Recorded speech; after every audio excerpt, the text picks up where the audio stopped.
ખબરોમાં બન્યા રહેવા માટે બેલ આઇકોન દબાવો અને એબીપી અસ્મિતાને સબસ્ક્રાઇબ કરો.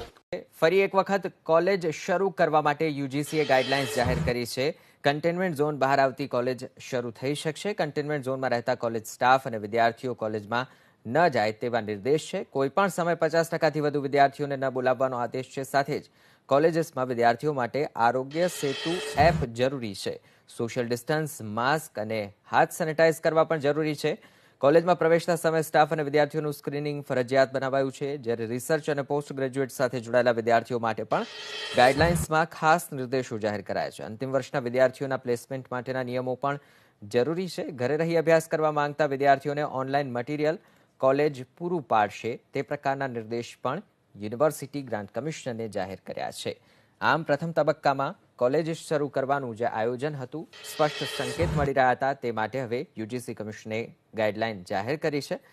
સંવાદદાતા નિકુંજ જાની જોડાયા છે આપણી સાથે ફોન લાઈન પર. નિકુંજ,